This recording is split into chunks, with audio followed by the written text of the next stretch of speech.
ये जनाब हकीम सनैसी صدیق साहब शेरी मजवाड़ा लेन तो वो एक खुराकी ने उसका तुसां पेश कर लगे। दोस्तों की गुजारिश है कि इस ने पर गौर करो और सुनो।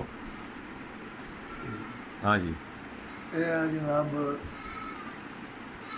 तांबा सफेद करना। ठीक है।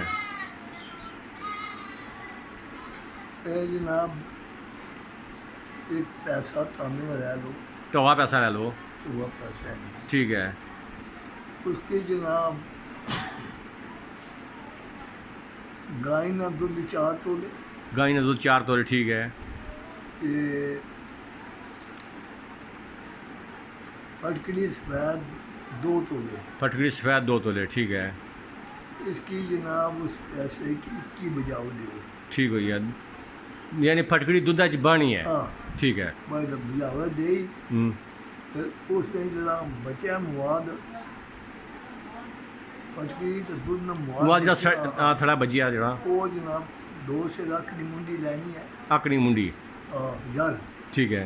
उसने भी जो जनाब बड़ी सलाह कराओ तो अद्धा मुआद जरा थले रखो, अद्धा ऊपर रखो, टोवे के बीच रखी हो, ढोवे के बीच रखो। ठीक हो गया।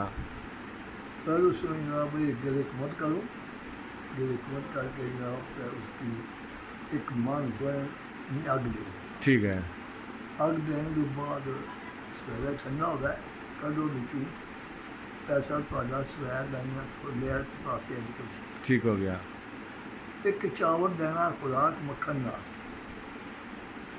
तो यह खुराक है सारियाँ, ठीक है। ਜਿਹੜੀਆਂ ਲੋਕਾਂ ਛਪਾਈ ਰੱਖੀ ਉਹ ਜਨਾਬ ਮੱਖਣ ਨਾਲ ਖਾਣੀਆਂ ਤੇ ਇਨਸ਼ਾਅੱਲਾ ਨਮਕ ਤੋਂ ਮਦ ਇਹ ਜੋੜਾਂ ਦਾ ਲੰਕਿਆ।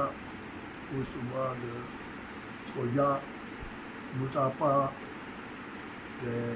कमजोरी का हर किस्म में हर किस्म की कमजोरी यानी ये जनाब असली नुकसान ये सुदादी बीमारी जितनी है ना, सुदादी बीमारी का है अफसर है, ठीक है।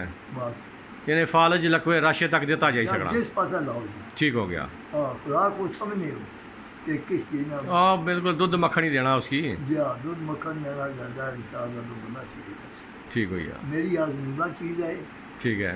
और होना इसमें शक नहीं रखना, शक नहीं रखना। हाँ जरा ऐन है उसकी दियो, जरा ऐसे ऐन नहीं उसी ना दियो, बस ठीक है। ये नुस्खा के नस्लों में जाओ, ये कोई रूप की कीमिया नहीं, ये कीमिया ही है ना, सब बड़ी कीमिया है। हाँ किसी की ठीक करना है बड़ी कीमिया ना। बेखतर का इज्जत छपरानी रुपये और पैसे ज़्यादा हों तो छपरे लो, जरा बंदा जैसी खत खुद भी खाओ, जो ही खिलाओ, खर्च करो, ये एहसास है नुस्खा। जिंदाबाद जिंदाबाद। अल्लाह तुसां की इस अजर दुनिया पर भी दे और आखरत पर भी दे कि ये तुसां अपना ये सदका जारिया करी लियो। अगर कोई बंदा तो ये बनासी तक इंसानियत की खिदमत करसी तो तुसां की अजर रोज़े महशर तक लभसी। जनाब बड़ी ये मेरा आजमूदा नुस्खा है। अच्छा, तो मिलिया ये किसी कापी भी अल्लाह अकबर। वो बंदा बहुत हो गया सी जी, जब वो पुत्रा की दसिया सी मेरी एक कापी है, वो जरा बंदा फारसी पढ़िया होया ना जी, उसकी दसिया जे उसका टीम खादो सारी ना सुना जी, जोड़ा ने कारीगर से ठीक है, ठीक है। तो मोची यानी कम करके ठेके रखना सी तो वो जन बूट बनाने में, ठीक है। तो उसने मैं जनाब बड़ी 5-4 साल के बाद जगह जेल में पुत्र दोनों लिया बई वो फांसी वाला सही समझदार, उससे एक दरवेश सी, उसका नाम थी नज़ीर जी, और वो राती 3 पारे पढ़ी कुरान खाना और होटल जैसे वो ऐप दरवेश अच्छा, तो नहीं जाना, ठीक हो गया। तो उसने फिर जनाब बड़ी आख्या एक बंदा अच्छा भी कुछ खान ना अच्छे नहीं होती, मैं सुनी बड़ा दसा बंदा एक क्या फांसी में मारे तुम्हें ना हो पढ़ी फांसी, मैं मौज मजीद जेल वाले को पढ़े ऐसा फांसी, तो मैं जानना सा जो दाना शाना चाहिए मैं क्या एक नुस्खा सिर्फ मैं ना करना नुस्खा नहीं वो उसकी दूसरी सोच पर यह कौन सी है बाकी यार